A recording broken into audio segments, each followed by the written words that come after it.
Welcome to Your College Bound Kid, Podcast for parents and families everywhere. Whether you have kids that plan to attend college or you have current college students, you want them in and you want them to graduate. You want a quality education that will give you a skill set that will make you marketable for the jobs of today and the jobs of tomorrow. I am Mark Stucker, and I'm a college coach from Metro Atlanta. And I am Anika Madden, and I am a parent, also from Atlanta, currently in North Carolina. And I'm David Williams, and I'm a dad from Chicago, Illinois.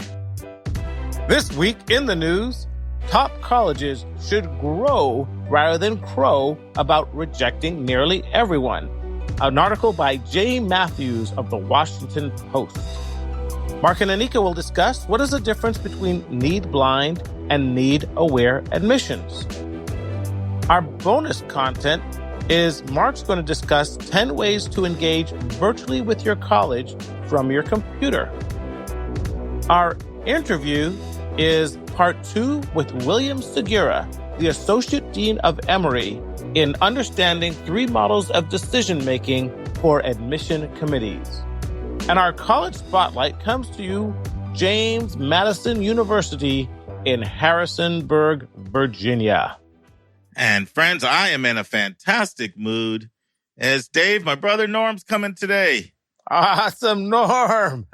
I'm pretty pumped. Yeah, he's been all cooped up in Denver. Yeah. And finally he's been able to travel. So he's got a business client in Savannah.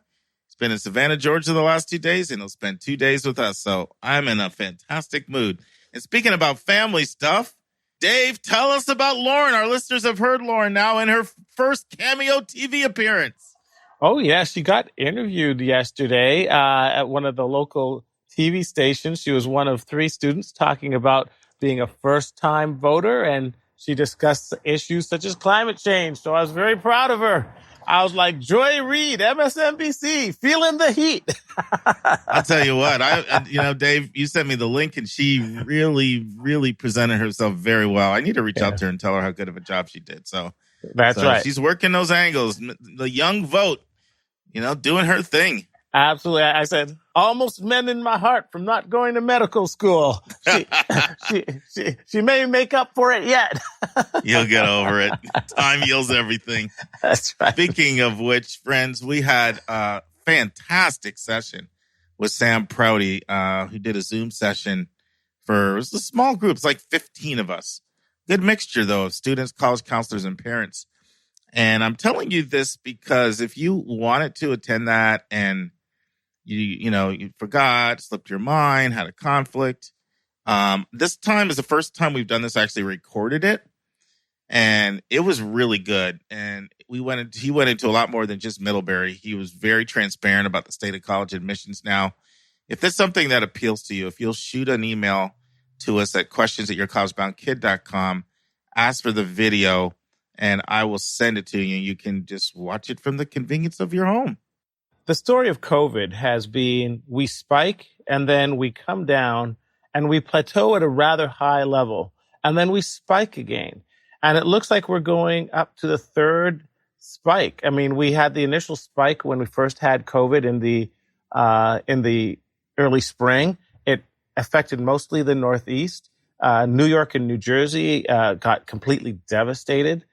They did shutdowns. We sort of brought it down. And then over this. So I know you're chilling in the Virgin Islands there. Yeah. And you've been there for several weeks, and you've got, just a couple of days left, right? And then you head back home? Got a couple of days left, and I head on back home. Then I'll be in home for a month. And then I'll be bringing my family back down for Thanksgiving. And we'll probably be back down here for Christmas. So I think I'm doing the snowbird thing. Yeah, you're going to get used to it. You're going to be a weather weenie. But listen, question for you. Are you seeing a lot of COVID in the emergency room in the Virgin Islands? We are not. But part of the reason is that the Virgin Islands has been excellent in controlling this pandemic. When you come to the Virgin Islands, you either have to be tested 3 days before you board the flight and show evidence of that, or the moment you get off the airplane, everybody who has not been tested is sequestered. They take you to a specific part of the airport and they test you right there, and they get your results back in 24 hours. And anybody who comes back COVID positive is then put on mandatory 14-day quarantine. Also, the Virgin Islands is very much of a tourist destination for the cruise ships, and of course the cruise ship industry is completely shut down. So unfortunately, they're not getting the normal tourist volume. So those two factors means that we see comparatively very little COVID here at this time. Okay. All right. Yeah. It's time for admissions tip. Awesome. And the admissions tip today is the power of the thank you note. Normally, I was a big person. I'm still a big person on doing a handwritten thank you note because nobody does that anymore. But the problem is with everybody working from home, if you send it to an office, it may be sitting there for a long time. So right now you're better off doing the email thank you note. Two people in particular that you really want to do that thank you note for. One is to those who write letters of recommendation. It's a lot of extra work for teachers to do this. What tends to happen is that the more popular teachers get asked a lot. So they're actually taking on almost like a part-time job for a good month and a half in the busy season.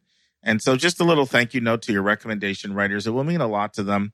And the second thing is if you attend an information session or if you have an interview, send a thank you note to that individual and it will mean a lot to them. So admissions tip, the power of the thank you note.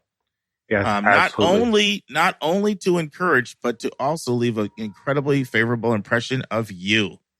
Right. And for admissions vernacular, RD. Any idea what RD is, Dave? I am guessing regular decision. Bingo, winner, chicken dinner. Oh, good. I've been starving over here. Yeah. You broke a drought of 8 or 10 weeks in a row of striking out. I've been John the Baptist here, feeding on locusts and honey. 40 days in the wilderness. Well, finally. Hey, all good things must come to an end, my friend, including you're back on a win streak. Let's turn to college hot topics in the news.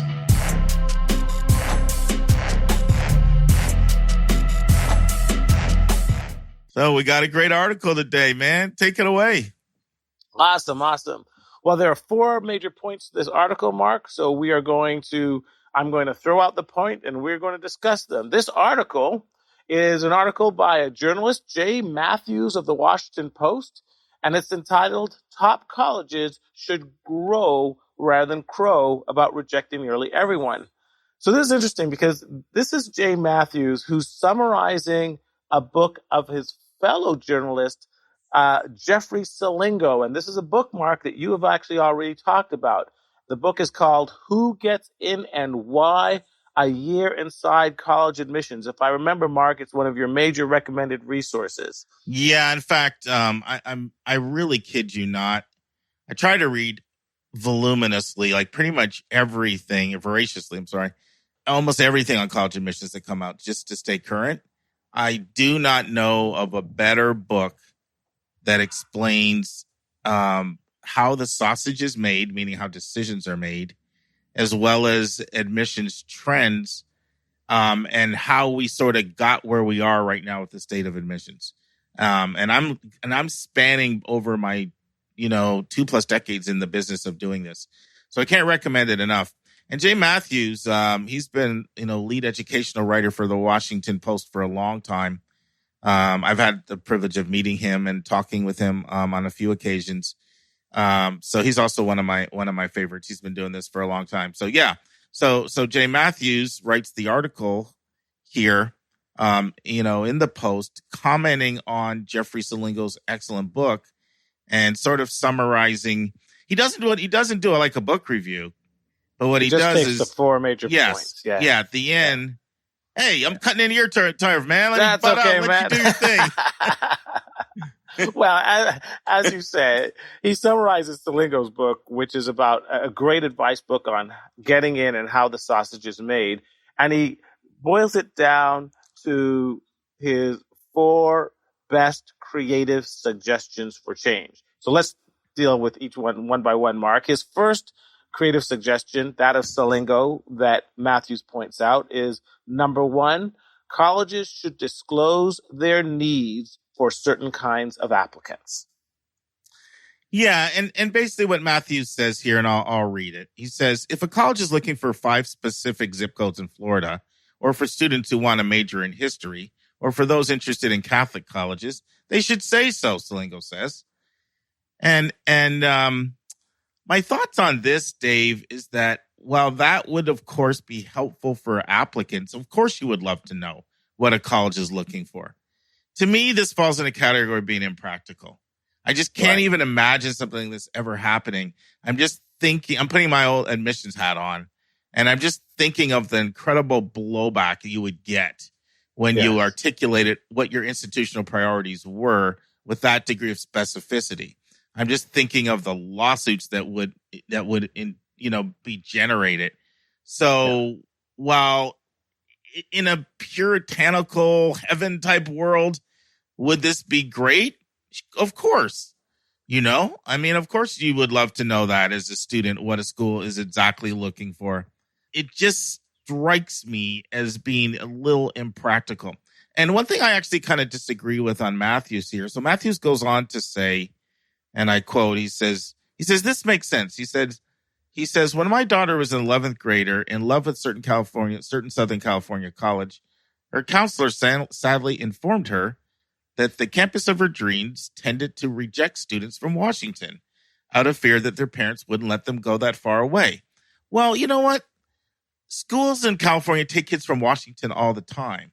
If it's true that a school in California is not taking kids from Washington, that would be more based on their research that kids from that specific high school, they don't yield. So schools keep track of that kind of data.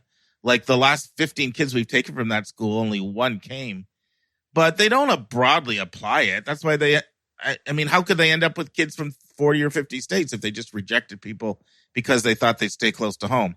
So I didn't actually agree with that example, but I'm probably getting off on a tangent. Any other thoughts on anything I said, Dave? Well, I do think that we've talked about broad categories of underrepresentation that for example, if you're a female going into a STEM field, a mathematical field, a computer science field, we know that there is a dearth of females in those particular fields. So providing you're qualified, you actually do have somewhat of an advantage over males because colleges want to balance their classes. Conversely, there are certain colleges that have 65, 70% females.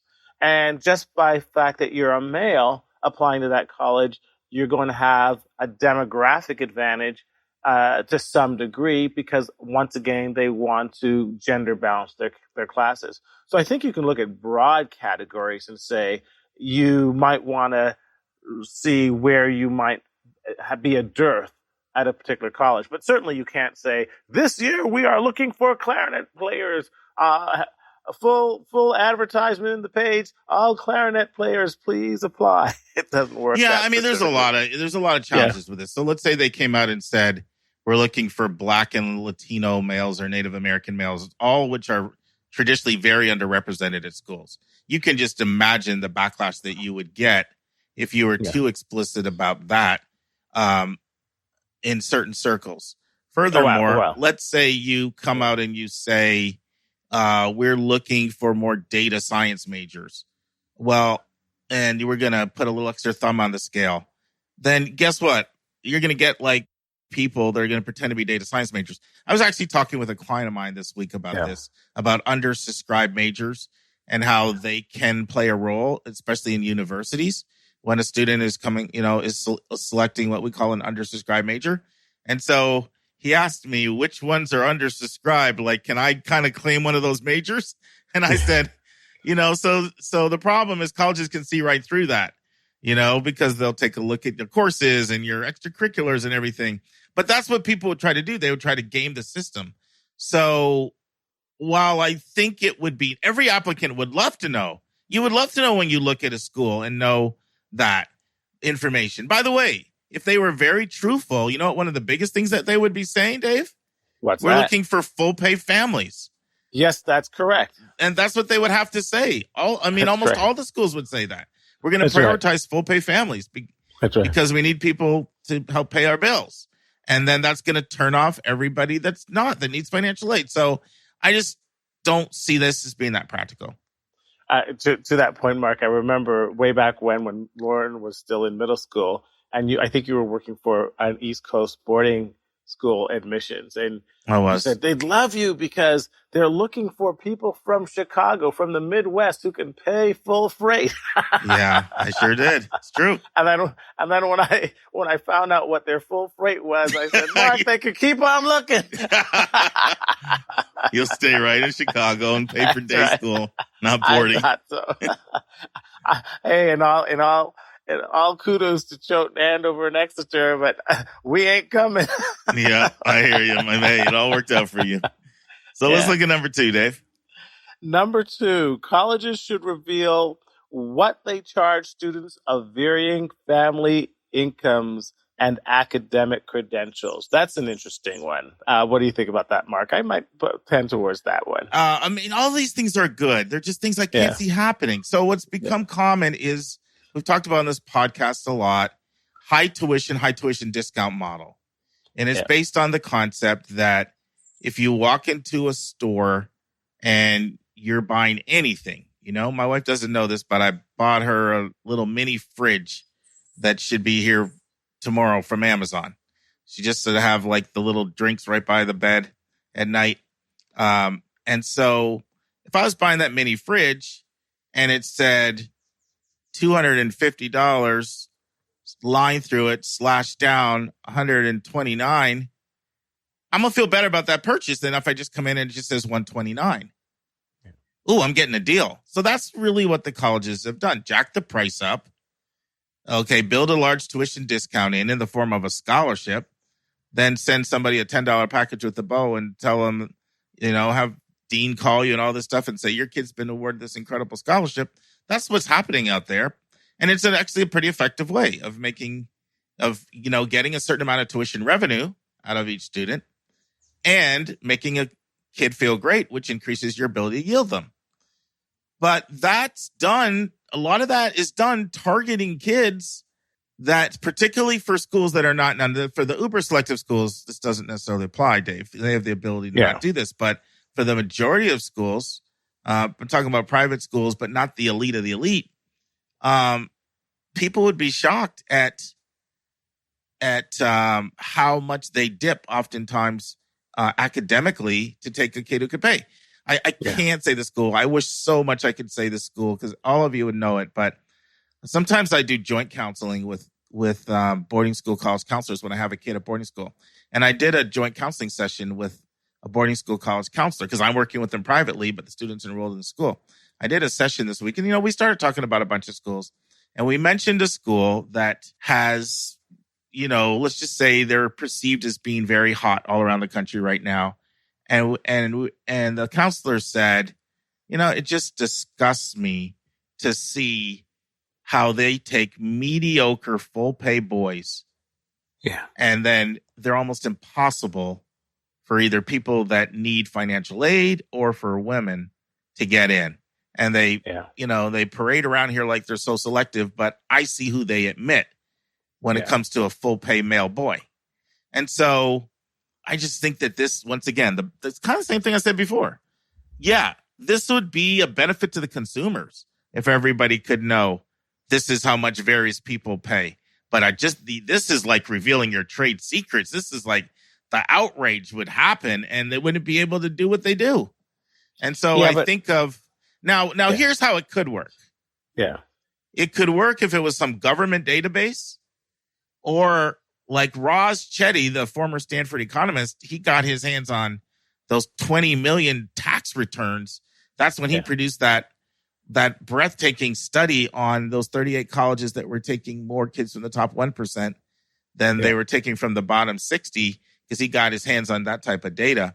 So if there was some way of getting at this through some kind of system like that, maybe, but I just don't see colleges divulging this voluntarily.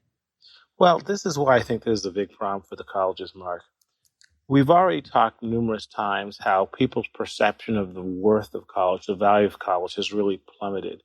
I'd even go so far as to say that when people look at that top line number of private colleges, 50, 60, 70,000 plus, colleges have almost gotten the stigma of being a ripoff. You're paying $70,000, and what are you getting for it? And when you combine it with other data that 40 or 50 or 60% aren't graduating on time, and X amount are coming out without any jobs, I just think it doesn't do much good for the image of colleges themselves when that top line number is so outrageously expensive. And there's also a knowledge that it's not evenly distributed, that for certain people, for whatever reason, they're getting this massive discount, while if you're a hard working two working family in the middle class, you got to pay full freight. So it's this perception of inequity that I think is killing college's image, and it's resulting in more and more people saying, hey, maybe college is not worth it. No, So, I completely agree with that. Yeah. Or other things like I'll do it online, and I'll do it online, or just all kinds of ways of getting education cheaper. But this is actually talking about how they discount. Yeah. So, and I haven't talked about this as much on the podcast as I have wanted to, but colleges hire these math genius brainiacs who crunch all of this data, and they come back and say, if you offer a family and name the place or whatever, this tuition discount, they're like they have a set 85% chance of coming. If you offer them $15,000, they have 85% chance of coming. If you move that down to $11,000, the chances go down to 58%. They rely on that stuff to both manage their yield and to balance their budget. So that's kind of stuff that happens behind the scenes that's taboo to talk about in polite social circles. And not everybody does it, but it's pretty commonly done, especially with certain private schools. And so, and I know you're saying I don't like that even a little bit, but this point is colleges should reveal this. I think so, because it comes down to transparency. We talk about it in politics all the time: transparency, honesty.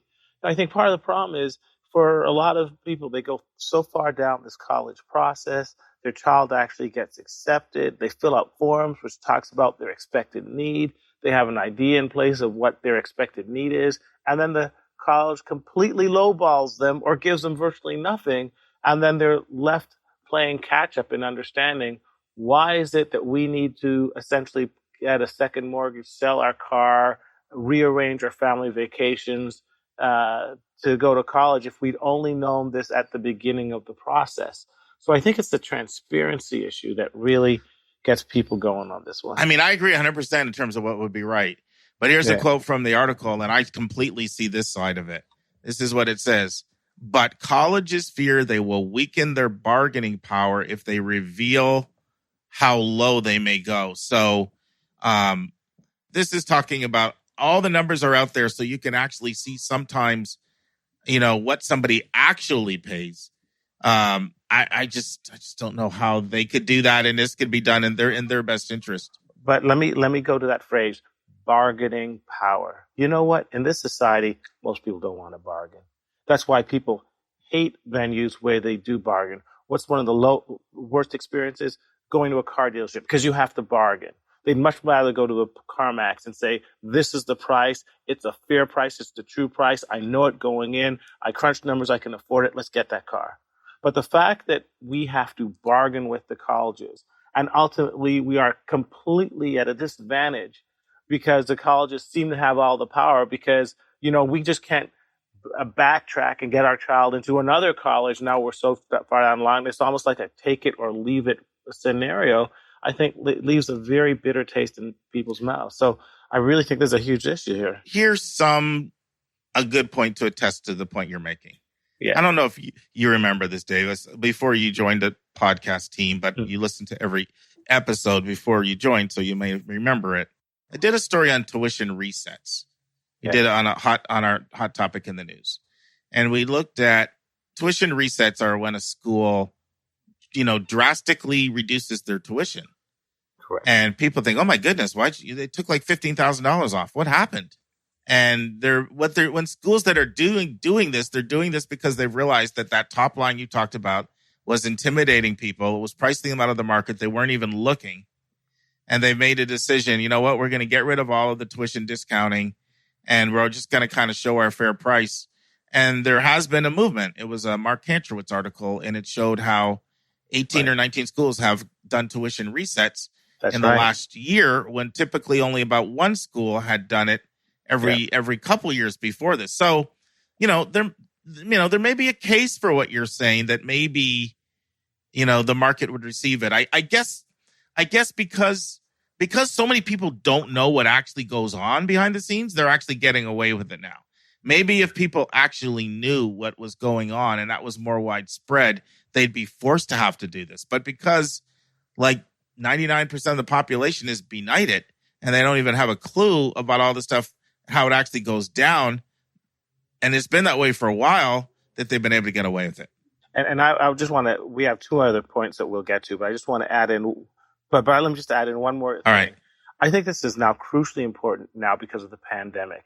Because schools have introduced the concept of online education, and because people are realizing that the great leveler is online, that there's a potential for Google University giving the exact same course that you're taking at Harvard for pennies on the dollar, I think it's going to be that much more important for the schools to be transparent in terms of exactly what are you paying for and why are you paying it compared to other opportunities that you might have. And I agree with that. I agree that the pandemic is going to, it already is, it's putting incredible pressure on colleges to look at having to change their pricing structure. That's right. So I'll just say that. I don't know if it's going to go in the direction this said, where they reveal where all the discounts are and who gets what. And you can see that, a 3.0 kid who was full pay was given a $25,000 merit scholarship by this school. I don't see it going there, but I do see incredible pressure being brought on the schools to have to lower their costs. But let's keep moving on, and we'll be back to the 2-hour episodes. I've been doing pretty good at keeping them at 90 minutes lately. On the clock. That's right. Number 3, colleges should discourage listing every extracurricular activity and have applicants focus on just their deepest interests. This is the spiked applicant. This is the angular issues we've always talked about, right, Mark? Well, yes and no. So this is saying that kids feel a lot of pressure to list every single thing on their application. The Common App allows for 10. And I had it happen this week where a student said, I have more than 10. What do I do? Can you help me to pick my 10? And it's true that colleges are more interested in where your deep interests lie. And so this one to me is more doable to implement this. MIT is one of the very few schools that has their own application. They don't use the Common App. And in talking with them, one of the things they love about their own application is they only let you list 4 activities. Right. They don't want 10. Give me 4. Because I know that there's, you're in school, you're doing sports or whatever. There's only so many things you can do. So when you're on your 10th activity, how much time do you really have to do it? Now, it goes on to say, Selingo notes that fewer than 15% of colleges think that essays, counselor, teacher recs, or extracurriculars are of considerable importance. But then Matthews pushes back, and they're both right. Selingo's right. 85% of schools, that stuff doesn't matter really. Honestly, it doesn't. But those are the less selective schools. For the more selective schools, and this is what Matthews says, he says, this is true for most colleges, but the big brand names rely heavily on those things. It's not just the big brand names. There's several hundred schools that are looking heavily at your activities, and it's a big factor in their admission decision. So, what I've always done when I work with someone on their college admission resume, and I did this with Karis. I had Karis create, for those of you first-time listeners, Karis is my oldest daughter, who's 24 now, is a graduate of Davidson College. So she did her college admissions resume. I had her create 2 sections. I said, activities I'm passionate about. And then a second category was activities I was involved in. And I had her do that because I know that the colleges want to look right at what you're passionate about. And I said, you can't have no more than 4 in that first bucket. Right. So that's a way to make it pop. So I kind of agree with this one, but I do know this. It would frustrate students if you only could let them list 3 or 4. That's why kind of the way I do it on the resumes, it's worked for me and my clients and my students. But, because I have students frustrated, they can only list 10. But you know what? Not all stress is bad. I mean, it would introduce an element of stress. Kids, I already know that. If kids are having a hard time picking 10, they would really have a hard time picking 3 or 4. But I do think this would be helpful in some ways. Yeah, it helps them to cut the fat. And as I say in the article, so many times the admission committees refer to the applicants by their passion. This is the national debate candidate. This is the Intel Science winner candidate. So, I mean, it doesn't have to be all that to I did that all the time when I did admissions, Dave. That's absolutely right. How would we refer to that? Oh, this is the kid who won the state chess champion. This is the kid who was a national debate champ. Yeah. So, so those activities, they're a big deal at more highly competitive schools where pretty much 80 to 95% of the pool have the grades, have the test scores, have the curriculum. Yeah. And so those don't differentiate. Now, what is? Activities is one of the biggest things amongst many others, but it's one of the big ones that differentiates. So what I try to tell people is, they're going to mostly look at your first 3 or 4 anyway. Right. Okay. Most admissions officers are reading a file in 4 to 12 minutes. Everything. Yeah. All your essays, everything. 4 to 12 minutes. Now, there's some exceptions. I was with Haverford College for a program 2 weeks ago. They're spending 20 minutes on a file still. There's still some people doing it the old-fashioned way. But most schools, 4 to 12 minutes, everything. And activities, they're looking at the first couple knowing that when I get down to your 8th, 9th, or 10th, how much time did you really have to put into that? And I see a lot of students that they have activities on their 8th, 9th, or 10th, and they're like, in 10th grade, 1 hour a week, I did community service for 1 semester. That doesn't stand out. That's almost meaningless. It's good. Focus on what matters. And let's go to the 4th point. And that is colleges should build more dorms and open more campuses.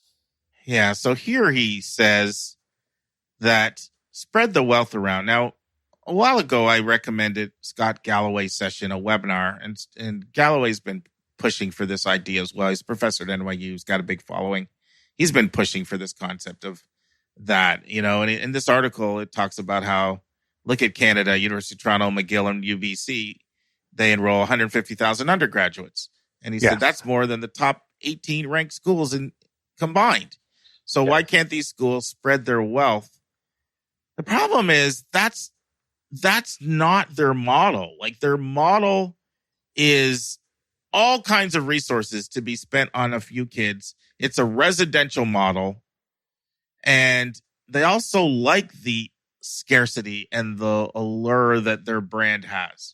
And I'm not sure they're willing to give that up. I mean, it's possible because this could end up converging with this online thing. And they may decide to roll out online. But as of now, the schools you're talking about, they have a residential model. It's an extremely expensive model that I was on with Yale this week, Dave, and I couldn't believe how much resources they put into their student support services. And if I might say, the big fallacy of this is that it's focusing on the selective colleges. But when you look at colleges overall, we already know that with current demographic trends, there's more than enough colleges and universities to serve the kids coming up. The real issue is that we have too many students that are focusing on too few colleges and not realizing there's a wide selection of eligible colleges that they can get into and that will get them where they want to go. That's so part true. Of our podcast is to de-emphasize the notion that there's only a few colleges for the masses, that there's many, many options, and that when you get beyond the top 10, 15% of colleges, 80% of colleges would love to have you and have tons of things you can do. So I think this is based on a wrong conception. There's not a dearth of colleges and college spaces or dorms in this country. There's a dearth of knowledge among applicants of their choices.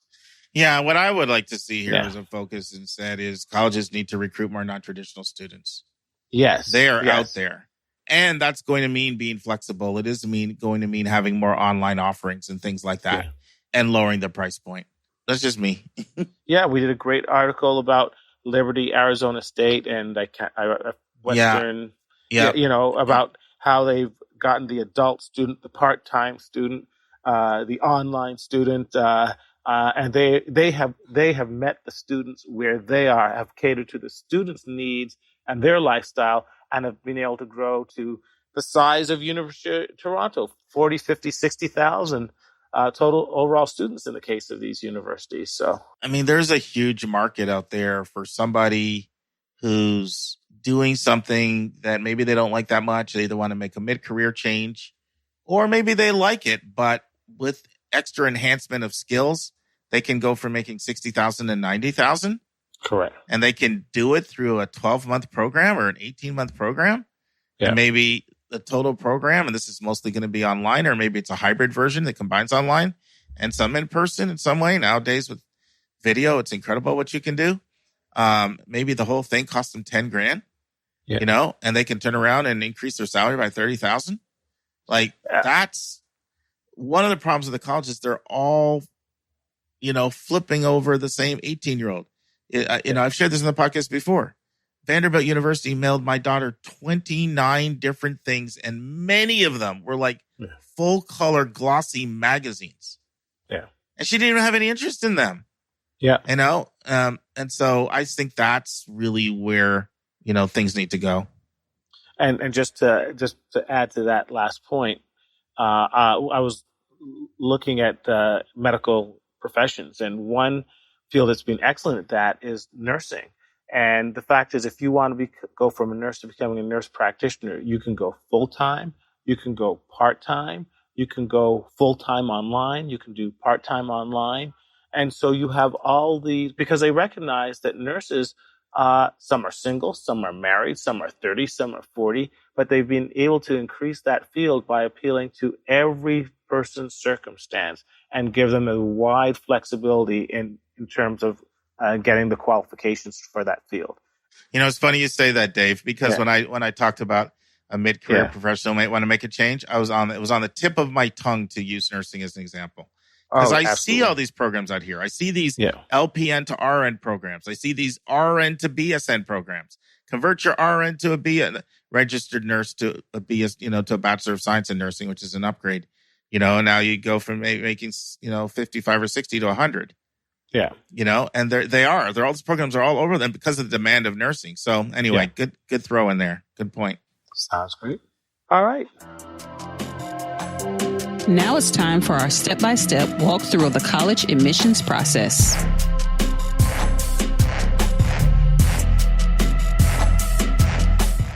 Anika, I think you have officially made me a morning person. I'm serious. Guess what time I got up this morning and yesterday? Take one guess. Let's just say 5 a.m. 3:30. Oh, God. That's a middle of the night person. That's not a morning person, Mark. Good gracious. So this is the problem. I'm also a night person. So when you're a morning and a night person, it means you don't sleep. No, lately I've been going to bed like 12:31. I just wake up at 3:30. And I have so many things on my mind of what I got to do. And I get down and handle my business. Why not? So, why not? Yeah, as long as I don't croak or end up in the hospital. Well, we need you to get more sleep, though. Just in case. This is the season. November 1 is such a big deadline. Yeah, I know. November 15th, I tell people it's like an accountant before April 15th. Yeah, I can imagine. Beyond busy. But we have some great content today I'm super excited about. We're starting out in chapter 143. And we're looking at what is the difference between need blind and need aware admissions. Anika, you read the chapter? Mm-hmm. One of our shorter chapters, but what were your thoughts, comments, questions? What do you think? Well, it was shorter, but definitely emotionally driven, I can tell. The arguments that were laid out in there, mostly your story, actually. So why don't you share what you're talking about to most listeners who have not a clue what you're talking about right now? Well, let's just start with the definition. Well, yeah, let's start with the definition. So you're talking about need blind versus need aware. And it's basically all about whether an applicant's ability to pay is considered in the admissions process. Correct. So need blind means that you don't consider it. Need aware is that you do consider it. And you even gave a couple other terms that you will hear need aware mentioned by or called by. And it could be need sensitive, excuse me, or need conscious. Correct. So sometimes you'll hear people say need conscious admissions or need sensitive admissions or need aware admissions, and they're all synonyms. So you go on to mention this person, Matt, is it Malatesta? Am I pronouncing it correctly? Yeah. I'm assuming he's an admissions person over at Union College, or was at Union College. And he just lays out this argument where he seriously doubts that there are even 5 schools in the whole country that can truly be need blind, even though these schools claim to be. Yeah, I think he might have said 20, but I think I go on to say that I don't know if there's 5. But okay. Well, a very low number was his point. Correct. Like, don't believe the hype to think that these schools can't do need blind admissions or can do need blind admissions. And I guess Union College kind of prides itself on ensuring or. Oh, let me just clarify one thing. So he said there are that few schools that are both need blind and fully meet demonstrated need. Now, this is a little tricky because that's next week's chapter. In some ways, this is a 2-parter because we're going to talk about meeting full demonstrated need next week. What does that mean? And it's going to be challenging to have the conversation this week without delving into next week, but we got to have some content for next week. I'm going to try to stay in that lane. Of need blind, need aware, what it means. But it's sort of part of a bigger conversation as well related to meeting full need. Do you meet it? Do you not meet it? But we'll get to that next week. Okay. So, I want you to take it from here because your story goes into a strong argument that you were making versus one of your colleagues at your school. So you want to share that? Well, it was just all about, what was morally right. Like one point is that either you accept these families with with them, giving them these high hopes that they are going to be able to stay without, giving them, the full rundown of this is what you're going to have to pay. And I guess there's a demonstrated record of this is the reason why families or students drop out because they get gapped so hard and they can't afford to keep up and they're gone. All right. I don't know if you know this, but I think you're starting to sound inside baseball here, Anika. I'm not sure if everybody, like you're the admissions professional. Okay. Well, let me stop there. I'm going to let you break it down. So I want to start by sharing a Penn State study, which I also share in the book. Penn State study for the Center of Higher Education. It found that 93% of public institutions are need blind and 81% of private institutions are need blind. And so this is the big debate. When you look at the let's go over I think what would be helpful for our listeners is to talk about the pros and cons of each one because it's a hot debate and you can make a case for both. The case for being need blind is you are not using the discriminatory lens of whether or not a person can pay when you read their file.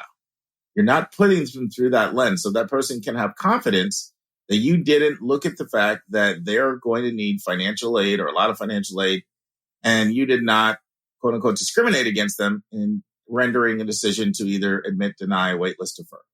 So the case for need blind and Anika is kind of in some ways, both of them are moral cases. As an applicant, you kind of have the right to know whether or not you met the admission standards. That's something you deserve to know. And that's something people like to know. Did I meet the admission standard? Was I an acceptable applicant in your applicant pool?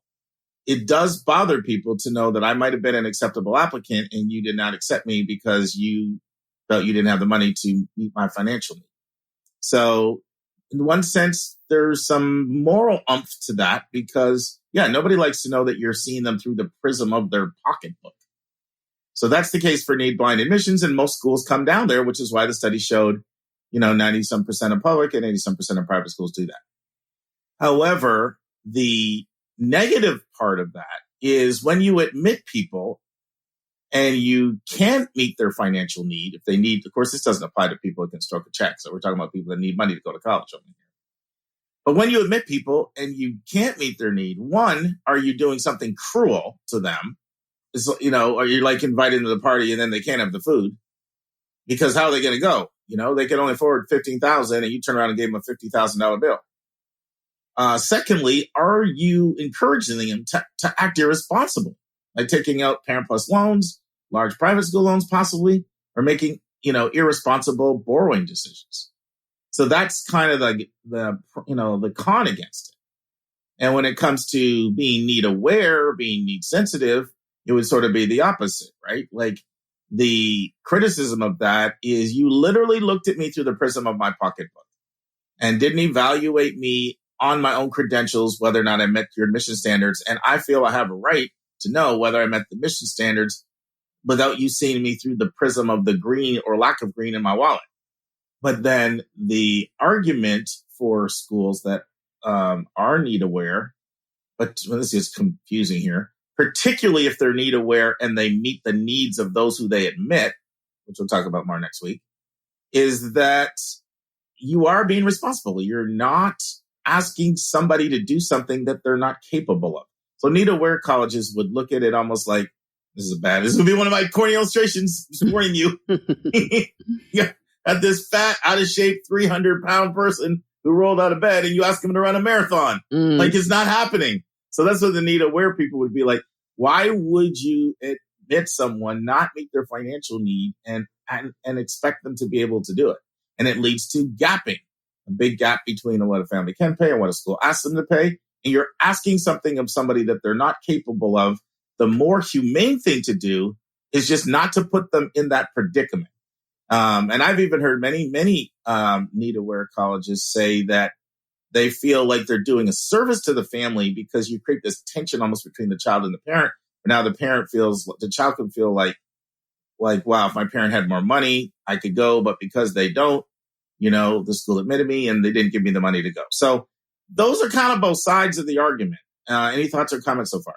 Well, I guess a couple things. So the first thing is, okay, let's go back to your overweight person in the bed. You like that one. At least you liked it enough to use it. Well, I mean, but if they roll out of bed, they can also train up, right? They can go into training. Boy, they can start losing weight. No, seriously, because that's another level. That sounds like that's part of the argument is that we, like the person in your story. She said, who are we to play God? We don't know what other sources or resources they can start tapping into. Right. That's one thing, right? And then the second thing I'm thinking of is like when we say, okay, well, how dare you, judge me by the prism of my pocketbook? But isn't exactly what we're doing every time we complete FAFSA? Like, that's exactly what's happening. Like, why is that such a shock? No, because what FAFSA is doing is it's letting you know how much need-based aid you're eligible for, so I potentially know how much to give you. Right. I say that's a difference. That's a difference. Okay. It's letting me know, one is letting you know whether or not you qualify for any free federal money. Right there. Do you qualify for free federal money? Secondly, if I'm going to use FAFSA to determine how much institutional money I'm using you, at least I have a gauge of how much, I should give you, how much you need. Because there has to be some tool out there to look at income, assets, number of kids in the family, number of kids in college, and all kinds of other factors that are involved, right? And so there has to be some tool, and that's just letting you know, okay, this is an objective way of looking at what a family needs. So I don't see it being a contradiction with FAFSA. Well, I don't know. Because there is some financial evaluation, I just can't imagine somebody being shocked by that. But again, I mean, this isn't my experience. Well, remember, when an admission officer is reading an application, they don't know what the FAFSA said a person can pay. That's all part of the financial aid process. That bypasses the admission officer. So it's in the admission office, but it's not something the admission officer is not looking at a file and it's saying 7,000 over here, 47,000 over here, and that's in the file.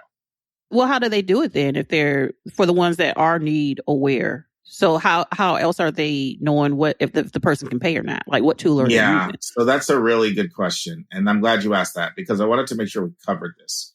One thing that's really important to know about need aware, and this gets complicated as well. Need aware is not applied uniformly across all schools. It's not like a homogeneous cookie cutter. You're need aware, you're need sensitive, you're need conscious. So you do admissions like this. There's two primary ways I see need aware done, and they're very different. So let me kind of go into them. I'll use two different schools. Exactly right in Pennsylvania. I'll use the Haverford College, or I could use another school, Wesleyan in Connecticut. There's the way they are need aware, and there's the way Lafayette, another school in college, is need aware.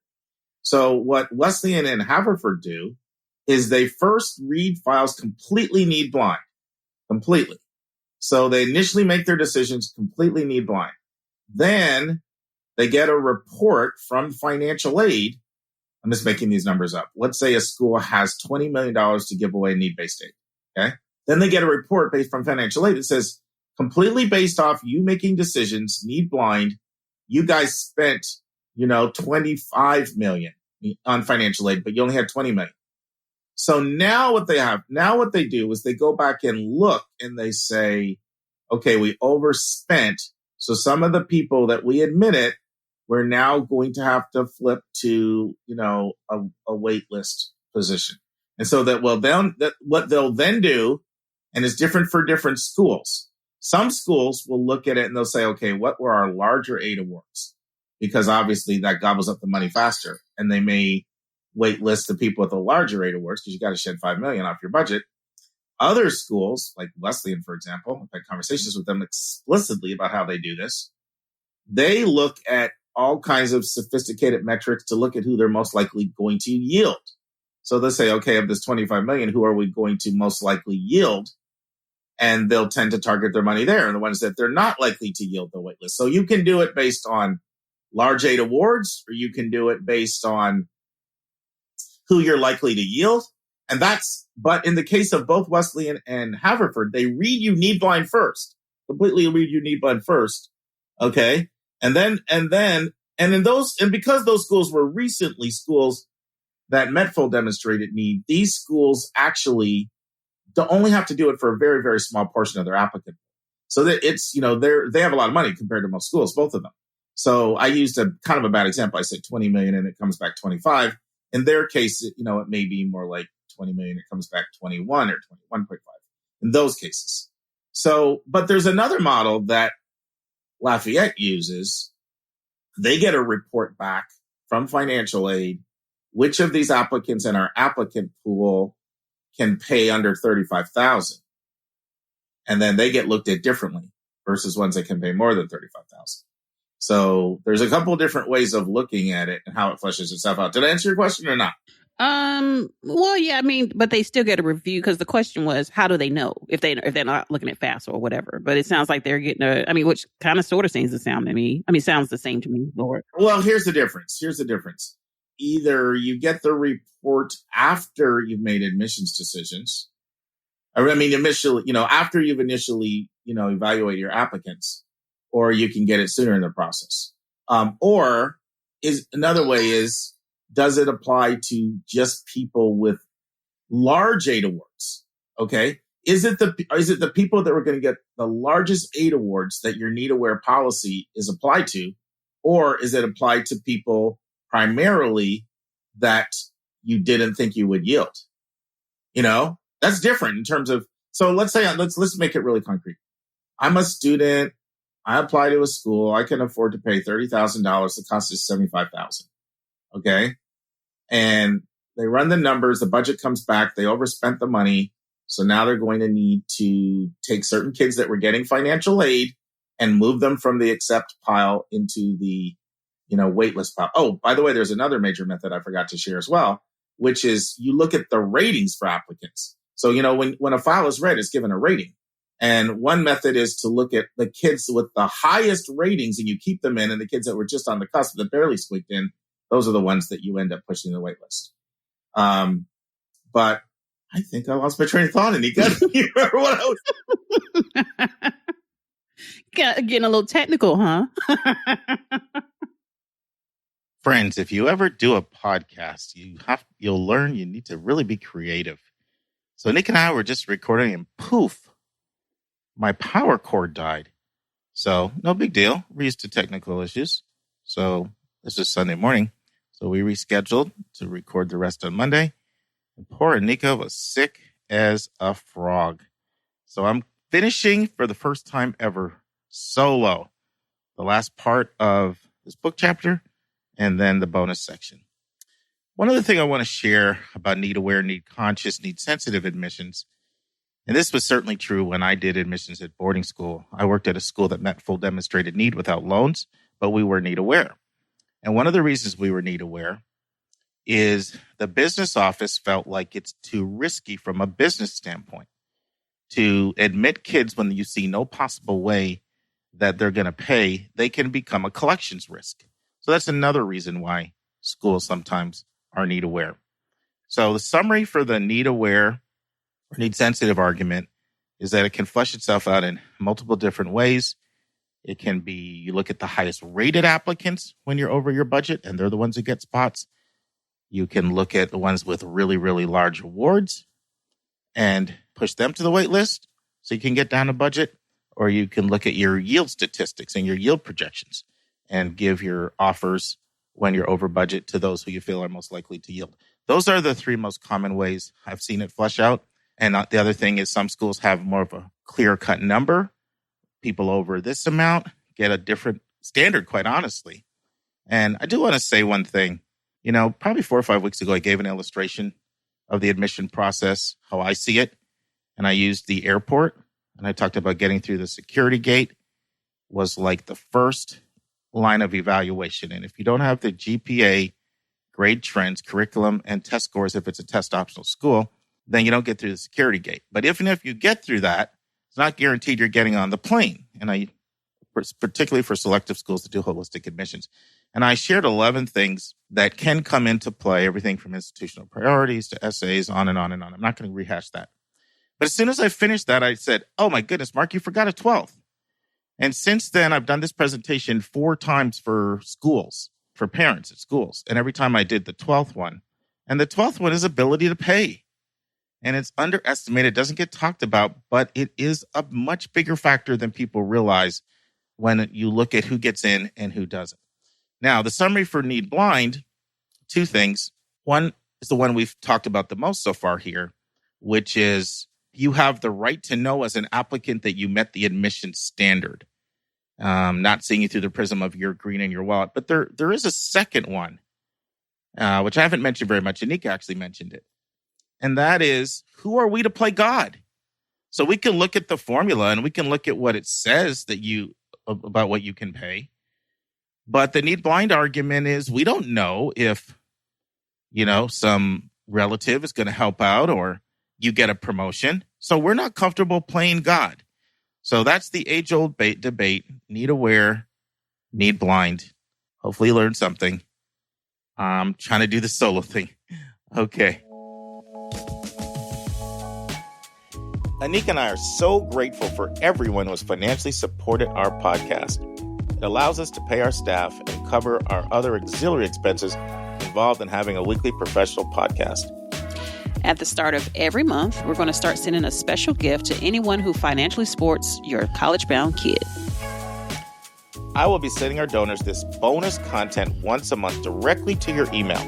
The bonus content will be between 10 to 15 minutes in length. Usually it will be a college-related topic that I'm passionate about. Occasionally, it'll be another bonus hot topic in the news segment. Sometimes it'll be an answer to a question that one of our listeners submits to us via email. And you'll receive these monthly audio blogs for a gift of any amount. We know that $5,000 to one person is $5 to someone else, and we don't want your budget to be a hindrance to you receiving this additional bonus content. So if you want to support our show, just go to yourcollegeboundkid.com and click the donate button.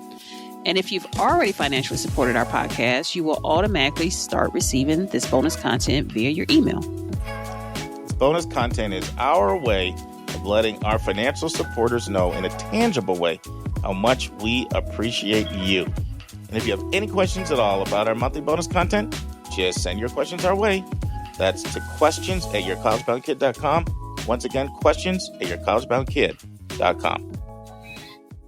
All right, so we're going to transition to my bonus content. And this is something that's been deeply on my heart to share with you. I know I've talked a lot about, check out a school's website. I've talked a lot about schools have beefed up their virtual game, and you need to take advantage of that as an applicant. But I've never really done a session where I kind of went into more depth. What am I talking about? Are we talking simply about virtual tours and information sessions, or is there more to it than this? And I want to stop. I can't emphasize this enough. Think of yourself as an admission officer. What happens in the fall? You travel. That's travel season. You're doing all kinds of fairs, school visits, receptions at places like, Hilton's, at Marriott's and all of that, alumni receptions. You're meeting people on the road, and you're building up your pipeline of applicants. And you're also figuring out who's serious about you, who comes and fills out the information at a fair, who comes when you do a school visit. All this stuff is being notated. What else is happening? People are visiting your campus. Okay. These are some of the biggest metrics schools use all the time to figure out who's serious about them. Right now, no visits going on to the campus, and college is not on the road. So they've been forced to have to massively beef up their virtual game. The good news is I've not talked to one admission officer yet that has not said, oh my goodness, why were we not doing this before? One of the best things about the pandemic is we will continue to do all of these things in the future, long after COVID is in the rearview mirror. Why? Because it's incredibly effective. It's also cost effective. And also it democratizes the process. It allows you to reach somebody that wouldn't have the ability to visit your school and whose school you may not visit or meet on the road. Now, what are some ways to engage virtually? So I originally called this 10 ways to virtually engage, but there's so many more ways than 10. I'm not giving you an exhaustive list, but I'm just sharing with you some of the creative things that schools are doing out there. And I just looked up 4 or 5 schools, so I'll be continually referencing 4 or 5 schools in this session. So let's start first with some of the creative ways that schools are having information sessions. It's not always just your basic information session, which, by the way, they're great. But with Georgia Tech, you've got live information sessions. You've got recorded information sessions. You've got information sessions explicitly for transfer students. Okay? And many, many other creative versions of information sessions. So that's one. Next, I'm going to use another one here from Georgia Tech. Academic and campus department webinars. So these are fantastic. These webinars highlight specific academic and extracurricular opportunities available on the webinar. And they have both live ones and recorded ones. So I'm just going to share with you some of the options you have for Georgia Tech. Aerospace engineering, biomedical engineering, one on the Career Center, one on the Center for Student Engagement, College of Computing, College of Engineering, Mechanical Engineering, Musical Technology, International Programs, Scholarships and Financial Aid, Parent and Family Programs, Scheller College of Business, Electrical Engineering, Fraternity and Sorority Life, Housing and Residential Life, School of Architecture, School of Innovation. And I don't want to go on because I don't want to bore you, but I listed about half of them. Then they have a series of live webinars. For example, Housing and Residential Life for prospective students, Aerospace Engineering for prospective students, School of Architecture, prospective students. So Ivan Allen College of Liberal Arts.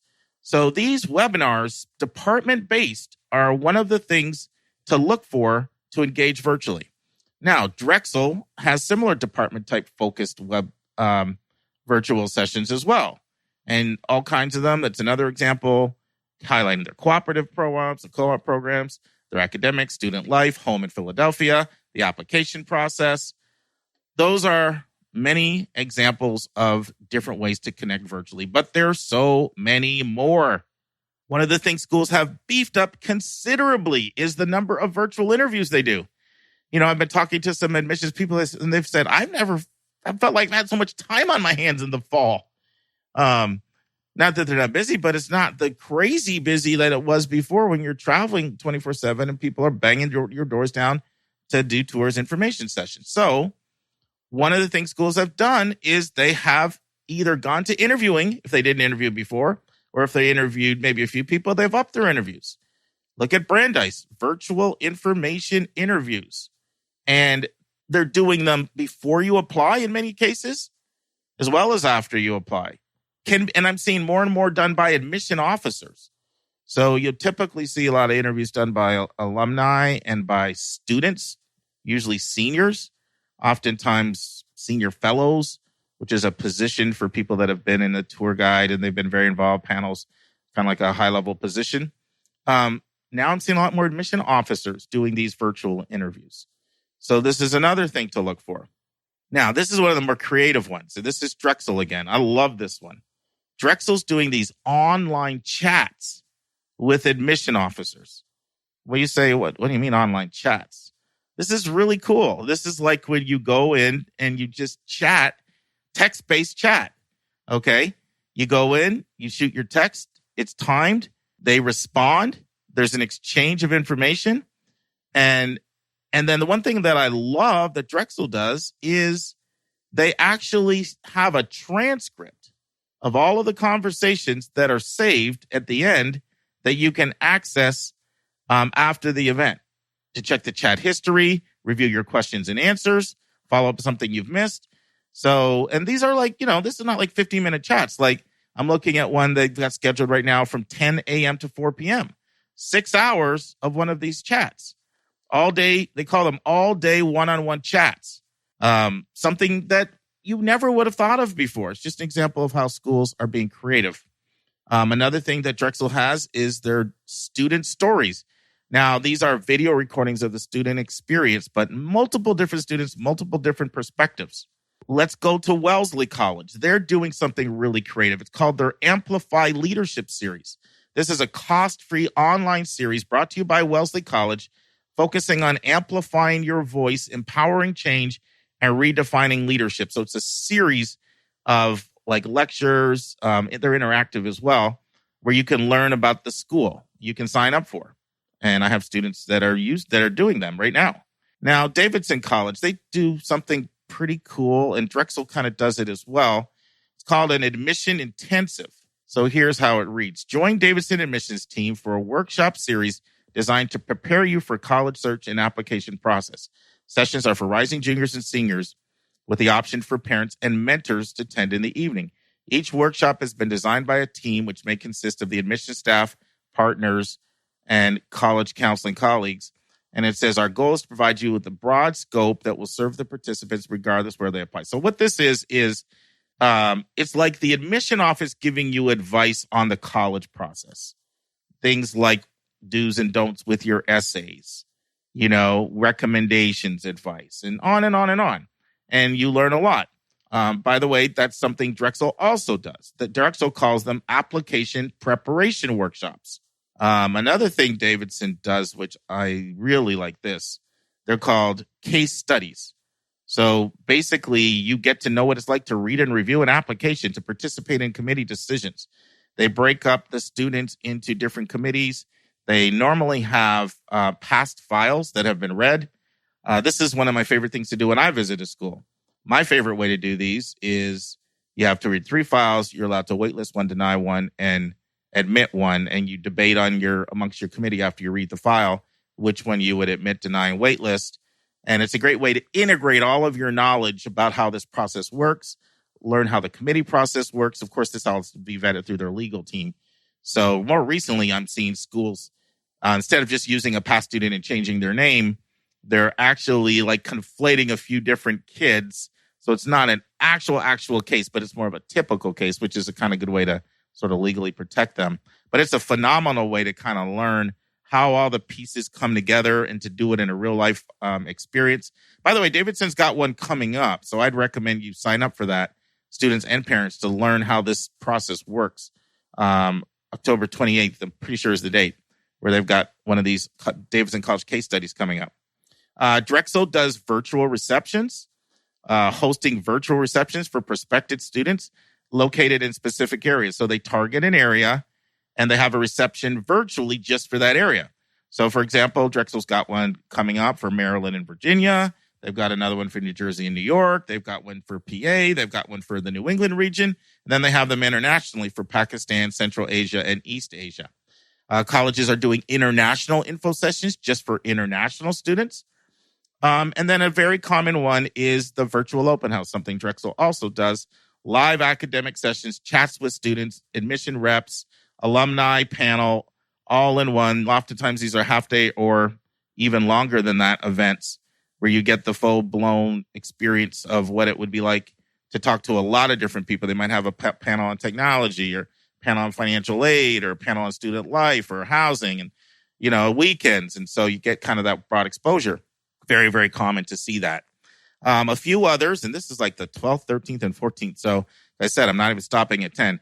Georgia Tech does a flyover tour that you can participate on. Other schools do driving tours, and then quite a few schools do student panel discussions. I know Georgia Tech does them, Yale does them. So here's what I want you to take away from this.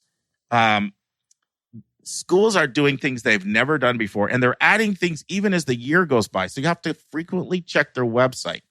And what you do is go to the website, go to the admissions portal of the website, and then click the visit tab. And then you'll usually see something that'll say virtual. And then it'll let you know all of the virtual programming that's there. You always, and most of these require them, but you always want to leave your email and contact information. Like I said, it's normally required. A few times they don't require it. And not every school has all of these, but increasingly more and more schools have more of them. And so, when we talk about virtually engaging in a school, I wanted you to see just some examples of the creative ways that schools are communicating virtually in the world of COVID-19. Okay, friends, hopefully you made it through some of the sound issues I had with William Segura last week. And if you did, his content is well worth it. So we're in part 2, and Will is looking at 3 different models of file reading that Emory's used in his time there. And so Will's going to talk about how admission files were read at Emory from 2011 and 2012. Then he's going to talk about the second method they shifted to from 2012 to 2015. He goes over the pros and cons of each approach that Emory used to read admissions files from method 1 to method 2. Then Will explains the change they made in 2015 till now, when they switched to committee-based evaluation, also known as CBE. He tells us what the pilot and the co-pilot do under CBE. He tells us what CBE is. And finally, Will explains why committees meet by regions when they discuss kids. Listen and enjoy. And now, this week's interview with a special guest.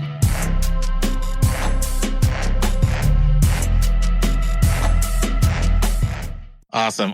All right, so let's get right into it today. So we're looking at how does committee-based evaluation, also known as CBE, differ from traditional file reading? And you're a perfect person to interview for this, Will, because you've been a part of both methods. And I'm sure I'm probably talking Greek to quite a few people here. So before we, why don't we start by take some time to walk through the process of how files were read and how decisions were made when you first got to Emory. And I know I'm calling this traditional file reading, but you brought up a point that was extremely important before when we talked about pre-readers. We know there's umpteen variations of both of these, right? There's not one way to do CBE and there's not one way to do traditional file reading. But there are some similarities that you tend to get with selective schools that do holistic admission. So I'll let you take it from there. Sounds good. And so let me kind of walk you through a timeline, if that's okay. Sure. My tenure at Emory and how things have changed from a reading standpoint. And so all this is approximate, but it's close. And so to your question about how things were before and how they are now from a CBE kind of reading standpoint, traditional, et cetera. In 2011 and 2012, roughly those 2 years, that was what I would call the traditional reading model. And you can't see me for the folks listening, but I use air quotes here, traditional reading model, for reviewing applications. And by that, I mean there was a first reader, there was a second reader, and then it would likely go to the dean or a very senior member of the team. And so, that was essentially it. First read, second read, and the dean review. And so what would happen in that process was after I was done reading it and did my write-up and gave my perspective, it would go to a second reader, which was traditionally a more seasoned staff member. And they would then look at it and make a decision based on my feedback. And then it would go to the dean for kind of the final review. And so that's how files were reviewed when I first arrived at Emory for about a year to a year and a half. Well, first in that model, was the territory manager the first reader? So that's a great question. We didn't have a territory manager in that model. We weren't regionally based at that time. Okay. And so it was an admission officer, but they weren't territory based. Okay. And so even though we're based in Atlanta, and currently I am the Fulton County, which is the county where Atlanta sits in, I'm the Fulton County rep. I, in that model, may not have necessarily read files from Fulton County. Okay. And that's something that, that's an example of how different schools do it differently, right? Like some schools Some schools, if that's your travel territory where you're visiting the school and getting to know everybody, then you'll be one of the readers. So that's an example of how there's variation from school to school. That's right. And so that's the way we did it in 2011 and 12, where we did not have a regional rep. It was a first read, second read, and then a dean review. Now, to your point, as we shifted to 2012 to 2015, kind of that 3-year span, we welcomed the new dean of admission, Dr. John Latting, and he had some really great processes in place. The Latting Index. I listened. I sat in on your process, the famous Latting Index. That's right. And from a process standpoint, the way that it changed, this process from 2012 to 2015 kind of more closely reflects where we are today. It's still not exactly it, but we had a first reader, like we did in the older model, right? But in this case, the first reader was a regional representative. So we shifted to regional. So now if I'm traveling in Fulton County, I am reading applications from Fulton County. Right. Because we wanted to make sure that there was more context. The person who visits the high school knows that high school and can speak to it and can understand the context and where they're located and what kind of kids live there and the socioeconomics and the resources and all the things that are incredibly important in this process. And so that was the first change in that first reader process. We went to territory specific. And then after that, it didn't go to a second read. It went to a committee review. The process evolved where it was no longer just a second single person, but it was a committee that could vary from anywhere from 3 to 5 admission officers that were from all across the office, meaning that they didn't have a specific region that was pertinent to that file, perhaps. And so if we're reading a student, again, using the Fulton County example, these admission officers weren't necessarily from the Southeast. Someone could have been from the California rep, it could have been the Southwest rep, etc. But but just to recap, we went from a second read model to a committee model of 3 to 5 people in a room, having a larger discussion about that student. And just for our listeners, right, you might have these questions. You might be wondering, why would we go to that model? Why would we go to a 3 to 5 admission officer model? Why is that important? Well, it could be that maybe the first reader read the file and wanted someone to revisit it. And they wanted to be in the room to have that conversation and get some perspective. Or that first reader just had more questions. And so typically in those committees of 3 to 5 people, we're looking at somewhere between 3 to 5,000 students in that process. And so, for context, we range anywhere from 28 to 30,000 applications at Emory. Okay. So Will, in your model there, did you go to the committee just for anybody that was in play? In other words, did that first reader have the ability to auto denial if it was someone that was totally outside your profile, or did everybody go to committee? Everyone goes to committee. Okay, so everybody got at least multiple eyes on their file, because some schools are set up that if someone's way out of profile, they'll auto denial, and if you're even potentially in play, then you go to committee. So it's just nice to hear. That's right. Yeah. This model that we're talking about, and in our current model, every student goes to the committee process. Great. So in your opinion, those were 2 different models there from 2000. I forgot the timeline already, but 11 to 12 and then 12 to 15. Yes. So what do you see as the advantages or disadvantages of that approach, of those 2 approaches? So you mean in just kind of the differences from the 11 to 12 to 12 to 15? Yes. Well, I would say in the 11 to 12, where we had a first reader, second reader process, it's very streamlined. Right? So it's efficient. First read, second read, dean review, you're done, essentially. Right. Those are the advantages there. Of course, there are things that can be better about that process, which is why we continue to evolve. Right. And what would you say with the committee pros and cons? Well, so we still haven't gotten to full CBE yet. Yep, I know. That's the next thing after this. I think, the benefit of that committee process is that you just get more voices in the room. There's more perspectives. And here's the thing. If you've been listening to this podcast for a while, or you're a parent that's been sitting in the college info sessions or doing virtual sessions nowadays, you should know that there is transition in the world of admissions. And so that's not necessarily meant as a negative comment towards a first-year admission officer.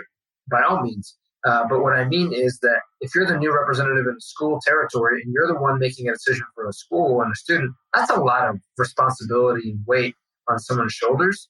And they're certainly up for the task, which is why they're hired. But from a best practices standpoint, it's good to have a second pair of eyes and a learning process to make sure that everyone can grow in this process. So that's what we saw as an advantage in that committee process is that, in theory, we could have a first-year admission officer reading a file, and then you could have 3 or 4 people that have been on staff for multiple years and say, well, I saw that you made the decision that you did, and that's great, and here's my perspective on it, and here's what I think the decision should be, and this is why I think why that decision should be. And sometimes those are spirited debates. Sometimes they're quick conversations. It just depends, but it opened up more dialogue and more training that happened organically. No, it's fantastic. I love hearing about all the different methods and models out there. When I did it, we had a 3 to 4 person committee that read everybody first. We could admit, deny, wait list. And if we couldn't decide, then it went to a bigger committee with more voices around. So there's just so many different admission models out there. This is great. Let's take a break to learn about Mark's recommended resource for the week.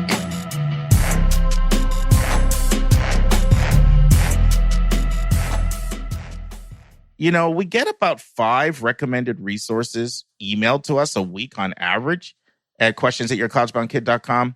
Sometimes there are people that are trying to promote their own resources. Sometimes our listeners have come across a resource that we haven't included in the podcast and they think it would be a helpful one. And that's exactly what happened this week. Our recommended resource for episode 143 is a website called studyineurope.eu. Studyineurope.eu. And this was sent to us by one of our most dedicated listeners, Sylvia in Broomfield, Colorado. And this is a fantastic website for anybody interested in Europe. One of the things it does is it allows you to compare the tuition of all of the universities in Europe. So if you're interested in kind of knowing, okay, what would it actually cost to go to school in Europe, then you can just go to this website and check out the tuition tab, and you'll see it in there. Another thing that I absolutely love is they have a drop-down box where you can look at 24 different European countries. And when you go to studyineurope.eu, you can click that link, and it will tell you so many of the unique idiosyncrasies and particulars about what it's actually like to study in that particular European country. There's like a dedicated page for each European country, you know, and that's like, this is actually my favorite part of the website. So, for example, I'm doing it now. So I'll go on here, hit the countries tab, drop down. They're alphabetized. So let's say I click the first one, which is Austria. When I click Austria, it says, would you like to study in Austria? And then it gives a lot of very unique information that's germane to Austria. And it's not only Austria, of course, that you can do this for, because they have these 24 different countries on there. So you can do it for Belgium, for Czech Republic, Denmark, Estonia, Finland, France, Germany, Greece, Hungary, Italy, Latvia, Lithuania, and it goes on and on. Netherlands, Norway, Poland, Portugal. And I didn't read all of them. So that's my favorite part. Another thing I like is the resource tab. When you go to the resource tab, they've got some great articles. One of my favorite ones is called The European Education System. That's a great one to read. Another one is called Compare European Grades. And another one is the European Higher Education Area. And then the last tab I really like a lot, it's a study tab. So you drop down under the study tab, and some of the great sections in here are European universities and college, master's degrees in Europe. And this is my favorite, advice, questions, and answers about studying in Europe. So can't recommend studyineurope.eu more highly. And friends, keep sending us those recommended resources, articles, and everything else that you send our way, including your encouraging comments. Oh, and we do like those 5-star reviews on Apple Podcasts too. Thanks a lot. Ciao. So talk about this is probably a good time to transition to CBE. What was it that led to transitioning to CBE? And is this is what, year 4 for you? Have you guys been in CBE since 16? I believe it. I put in my notes that it was 15. 15? Okay. All right. It could have been 15. It could have been 16. That's okay. don't hold you to that. That's okay. That's okay. No big deal. But explain what's, CBE as an acronym for Committee-Based Evaluation, of course, founded at the University of Pennsylvania. But go into a little bit about CBE and what it is and why you moved to CBE.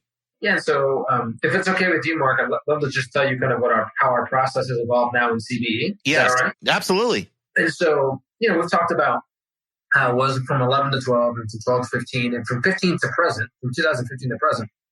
We continue to have kind of a regionally focused model, meaning you have a territory manager and that's the first read, right? But the difference now was instead of that being a read by an individual person, it became a team.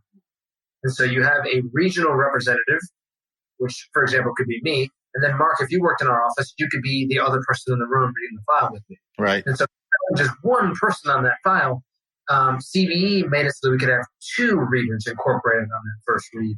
And so that just really opened up a lot of dialogue and a lot of training. And for example, if you're a first-year admission officer and you're reading in our office and you've never read my territory, then you get to now see all of this information and you get to see how I read. That can help inform you how to make better decisions and how to be better informed in this process. And so CBE, the first step that changed things, the first thing that changes there is that instead of it being an individual first read, now we have two people on the read. And I'll get into details about this in a second, but we call it the pilot and the co-pilot. Yeah. And you want to talk about the different parts of the application that the pilot and the co-pilot read? Sure, yeah. And so if I get too technical, you can correct me. Sure. We have a pretty savvy, sophisticated group and a lot of college counselors too. But listen. For the pilot, they focus on academic related things. And so we're looking at transcripts, we're looking at grades, scores, as in test scores, letters of recommendation, and then just making sure we're reviewing school context. And so if I was talking about a school in Atlanta, I would want to make sure that I give them the context of where it's located and how a school located in one part of the city can be different from another. It's not all the same, right? The co-pilot is looking at non-academic variables. And so we'd be talking about things like the application. So if they use the Common App, QuestBridge, or Coalition app, which are all applications we accept at Emory, they'd start with the application. So where the student's from, where the parents are from, where do they go to college, what kind of classes they're taking in their senior year, what are their extracurriculars like, what are their essays like, what are their short answers like. And so each individual, the pilot and the co-pilot, will look at those variables for some time, and then we'll be sitting here reading quietly in front of each other. Now it'll be via Zoom, and then I'll usually say, if I'm the pilot, I'll say, "All right, Mark, I'm ready. Are you ready?" And you might say, "Oh, hold on a second. I'm still reading the essay. I'm still processing some things," and then we come together for a discussion, and we have a conversation, and I give my perspective, they give their perspective, and then we try to come to some type. Well, not we try. We come to some type of consensus and make a decision, and that is the first decision on the file.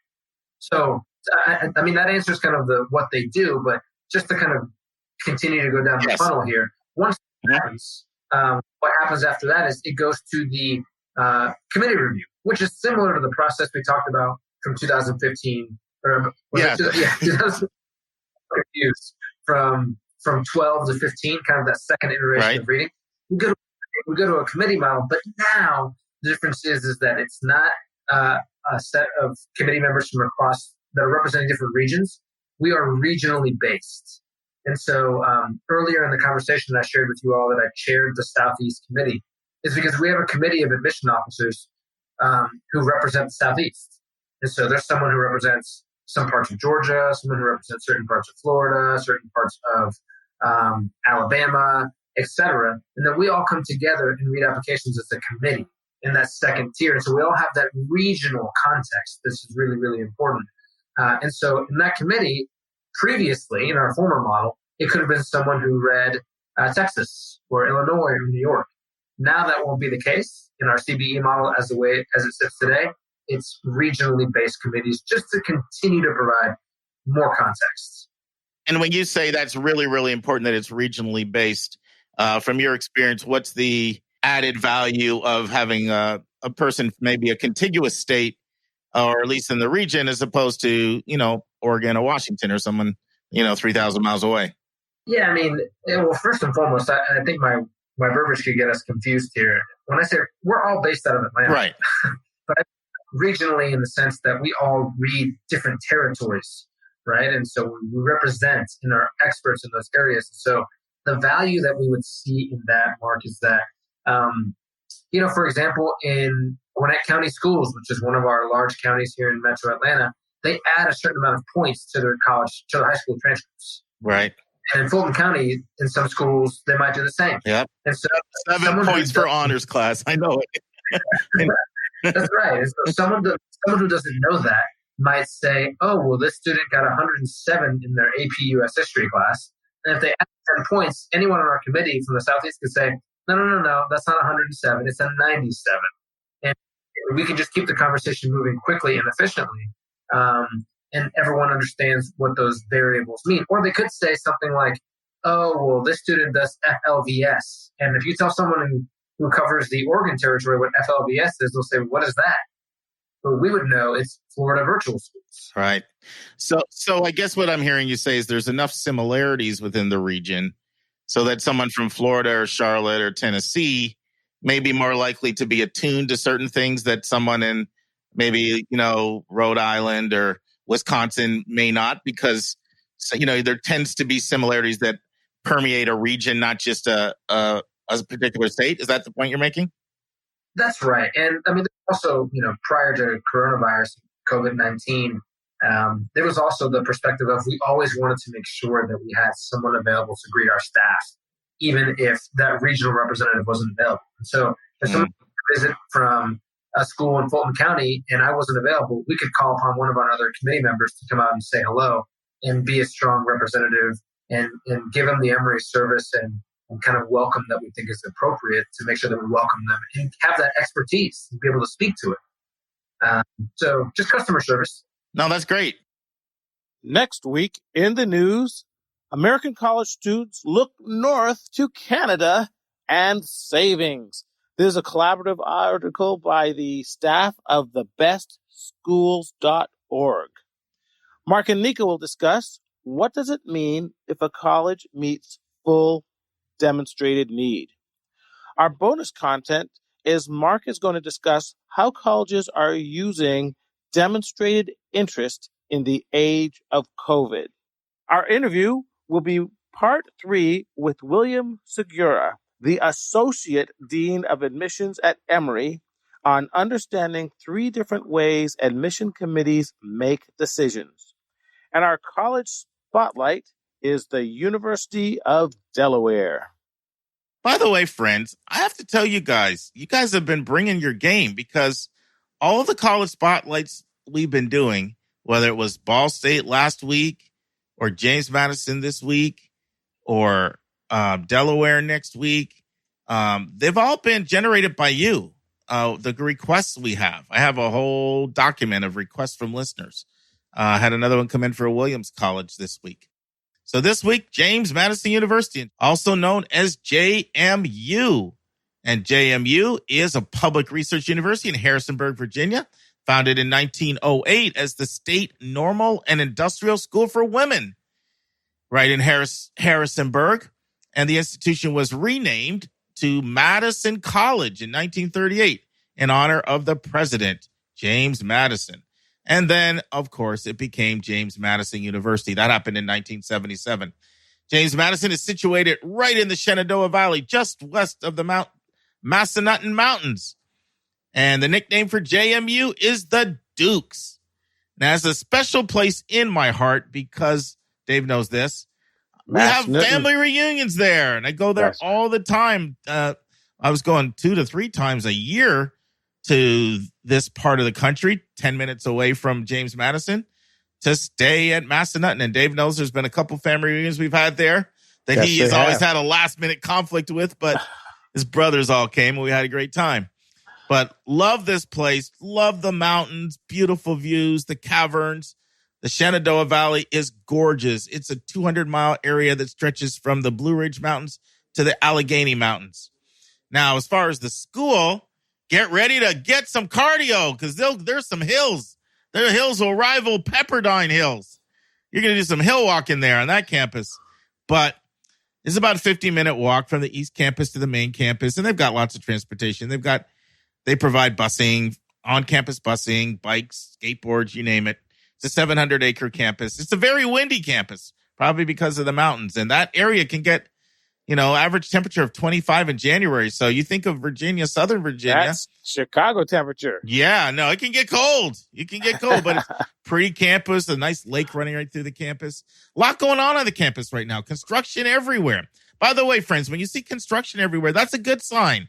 That's a sign that the school has some money and they're upgrading their buildings. And so there's a lot of things going on right now when it comes to construction. I'll mention one of them in a second. But JMU offers 115 degree programs on the bachelor's side, small master's program, and the doctoral side. And these are in 7 different colleges with 78 different specialized academic programs. So they have their College of Arts and Letters, which they've had for a long time, College of Business, which has been a stalwart for a long time, College of Education, another one of their standouts, especially on the master's level. They don't have much going on undergrad, but in the master's, they've got some of the strongest programs in the College of Education. College of Health and Behavioral Studies, which is another one of their strong programs. College of Integrated Science and Engineering, newer for them. They launched that in 2007. College of Science and Math and College of Visual and Performing Arts, another newer one. That one was launched in 2004. And then, of course, there's the graduate school. They're very much known for having a very strong business school. They were granted a chapter in Phi Beta Kappa in 2009, which is a society that recognizes outstanding academic institutions. It's a place where there's a lot of community service going on. In fact, they've won awards for community service for their involvement, particularly in the Peace Corps. And Harrisonburg is just a classic college town. I love it there. Lots of restaurants. We've got a favorite family restaurant there, Dave. It's an Ethiopian one where we sit on the floor and eat there.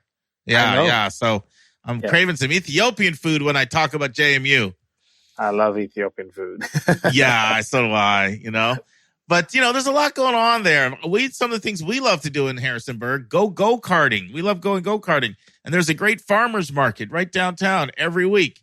But if you're a foodie, lots of restaurant choices. By the way, they've got an award-winning newspaper, breezejmj.org. Fun fact about James Madison.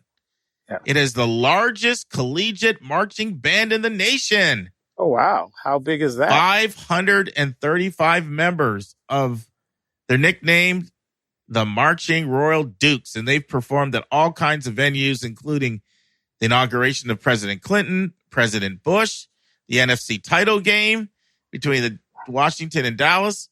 So they've got quite the marching band. They're Division I in the Colonial Athletic Association, and it's a school with a lot of school spirit. They have a lot of school pride, that type of school spirit, but they also have the athletic school spirit. They have both. And while they're more well-known in Virginia, because it is a public Virginia school, and they're really well-known in the part of Pennsylvania I lived in, Chester County, Westchester. It's really a very popular school there. It's a place with a lot of warmth. It's a place where you get that Southern charm of kindness that we have here in Atlanta. So a little bit past the halfway point, Dave. I'm going to stop and take a breath and see if you want to say anything, because I'm tired of hearing my own voice. Well, I do know that area of Harrisonburg, but unfortunately I have not been to Mass Newton, although I've always heard you speak so wonderfully for it. I was aware of James Madison's business school. I know it by its reputation. I was not aware that it had a 500-person marching band. 535, man. Give them the credit. 535. I mean, you can't get it. How are you going to have an NFC game? That band's taking up all the VIP That's seats. True. That's true. Filling up the whole football field. You better have it in Dallas Stadium. If you come to Soldier Field, we can't fit you in, man. In our tiny little stadium. But it looks beautiful. Thing. It sounds beautiful. Yeah. Yeah, it is. I just like the feel around the campus. Every time we go there, I go, and even now, like sometimes I like to drive back when I go back to Pennsylvania, because I lived in Pennsylvania from 97-09, I get back there quite a bit. And I like to drive because I'm just going through those mountains. And that whole drive, when you're on 81, Highway 81, it's kind of known as, College Row almost, because you have so many schools that you're seeing there, that are just off of off of there, whether it's a Roanoke or Virginia Military Institute or Washington and Lee, which is about to rename themselves, yeah. And just a lot of different schools. That's and right. This is one of them. So you can actually see a lot of schools if you want to go. If you like the mountains, western, southwestern part of Virginia, nature abounds. Oh, another one we've done a feature on already, Dave, is Virginia Tech is in that area. Right. That's correct. Blacksburg, yes. Yeah. Yes. So it's a beautiful, beautiful area if you're a mountain lover, which I am. Yeah. So one of the other strengths is their honors college. I love a lot of things about their honors college. One of my favorite things is the capstone experience, where everybody does a thesis or original research. Of course, they have the separate honors housing. 300 students all stay together in Shenandoah Hall. They also have many other things, like you get a special faculty mentoring relationship. They have special, unique study abroad opportunities only for the all honors students. Now, I should say this: JMU is a school that pretty much just admits you off of your transcript. They're a test optional school. And so they're really just looking at your transcripts. It's your academic GPA. And that's pretty much it. But for the honors college, it is going to be holistic admissions. It's going to be a separate application. And they are going to be looking at the essays and the activities and the recommendations and all of that. So they're holistic for their honors college. For their regular, it's pretty much just a transcript review. Let's talk a little bit about stats and get into some stats and some other strongest programs. First of all, this is a school that is very, very undergraduate focused. So every year they're right around 20,000 students. So very similar size to Ball State like we had last week. And that's 20,000 undergrads and about 2,000 grads. Wow. So it's a very undergraduate focused place. 90% of the students are undergrads. We've talked about the business school. This is a school that's gone from 2,400 to 5,000 students from 1991 until now. And they've just rolled out a brand new $100 million state-of-the-art complex for the College of Business. And they've got everything from, dining facilities with bakeries and coffees and sandwiches, shops, and it's like upscale Panera there. And it's really nice. So it's really, really nice. Now, specifically within business, accounting is very strong. Overall business administration is strong. Some other things that are very strong are finance, hospital administration and management, international business, and marketing. But some other majors that they're really well known for would be speech communication and rhetoric, information science. I mentioned their education programs are very strong, but they're more on the graduate school level, not undergrad. Special ed would be one of the real standouts on the grad school level for master's degrees. The engineering is offered, but it's not really a strength of the school. Of course, engineering, students are in such demand that you end up, if you're good, you'll get a job coming out of there. So I wouldn't highlight that as a power major, but I would highlight their community health services liaison and counseling major, where they have some years almost 500 people that graduate with that focus on community health and health counseling. That's a super, super strong major for them. They also have a very strong registered nurse RN undergrad degree. And another strong program for them is speech, language, and speech pathologist, which, by the way, people that get degrees in speech pathology, they do not have a problem finding work. No, they wouldn't. Incredibly marketable degree if that's something you're interested in. That's correct. They have a very strong program in sports and fitness management and administration, and just health and physical exercise and physical fitness. That's a strong program on both the undergrad and grad level. And they've got a good visual arts program as well. And the last thing I want to highlight, and this won't surprise you because, they're about 90 minutes from Washington, D.C. And do you want to take a guess what I'm going to say, Dave? I'll give you think about a couple hints. They're named after James Madison. They're 90 minutes from D.C. Very strong governmental Republican international affairs program. Absolutely. That's what I thought. Yeah, it's one of the places I will often refer people that are interested in poli-sci. Yeah. Poli-sci, government, and then IR as well, international relations. Those are different majors, but they're both very, very strong. Those are some of their strongest programs. Let's take a quick look. And let me also mention drama too. Now, let me take a look at their stats. 77% acceptance rate. Yep. 29% yield. As far as their testing profile, 45% of students in the 600s on an SAT, 45% on the 500s, and the other 10% are equally divided between 700s and 400s.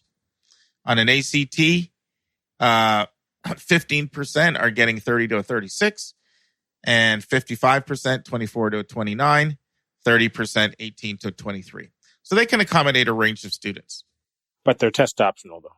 They are test optional, yeah. Okay, good. Cost of attendance, which is literally every penny you pay to go to college, everything from health insurance, if it's required for you to pay that, to the pizza you get, to the movie you go see. $28,000 for Virginia residents, $45,000 out of state. They have need and merit-based aid, not that much. It's a good place if you need about $5,000 or $10,000 in either need or merit-based. If you're going to need like 20, 25, 30, they're not the school that tends to give the larger awards. 32% live on campus, 68% off campus. Once again, Harrisonburg's a nice city, 50,000 people there. You got right there. 58% women, 42% men.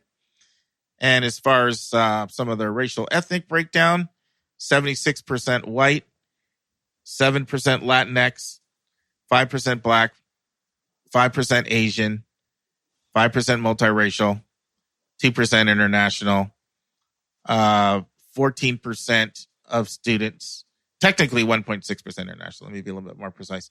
14% of students have Pell Grants. And one thing that's impressive, Dave, is graduation rates. Okay.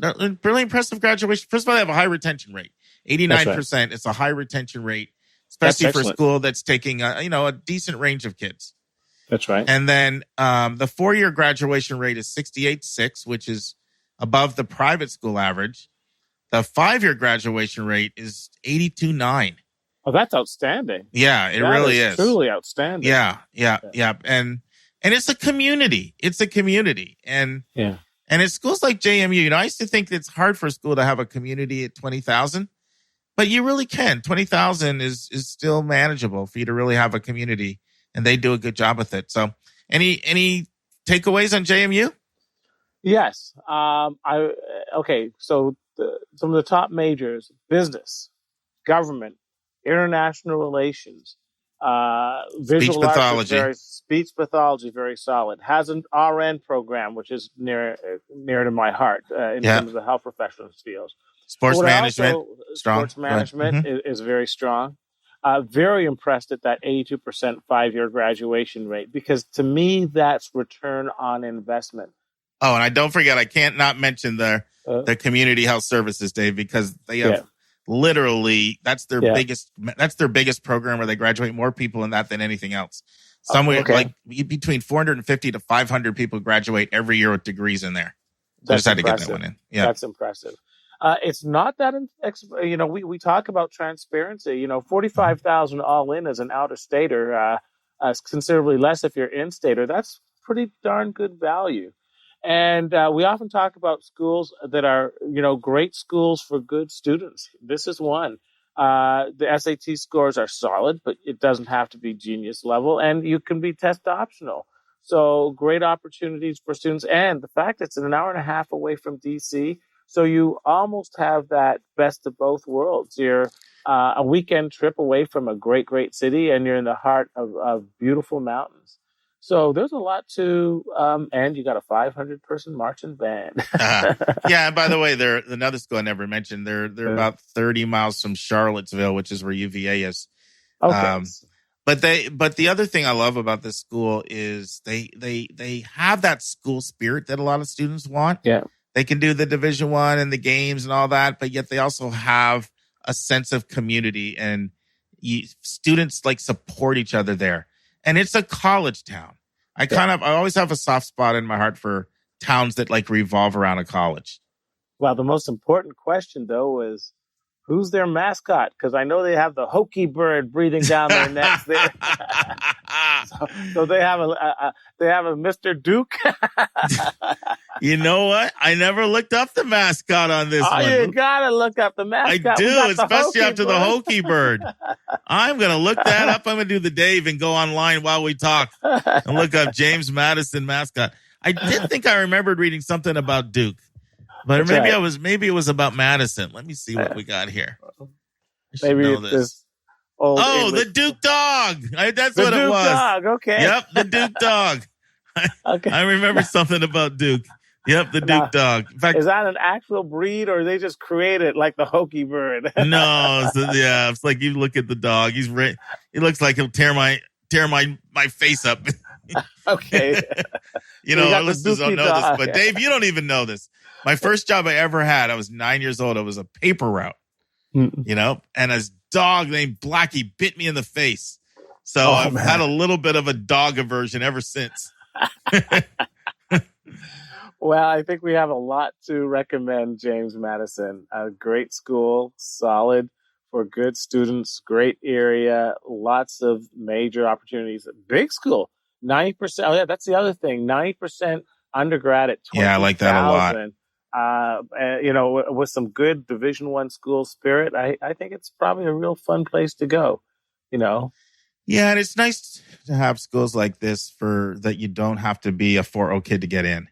Yeah, I agree. There's a lot of kids out there. They're just good, solid 3-1, 3-2, 3-3, 3-4 That's right. kids. And, they can go have a great college experience and get a great JOB coming out.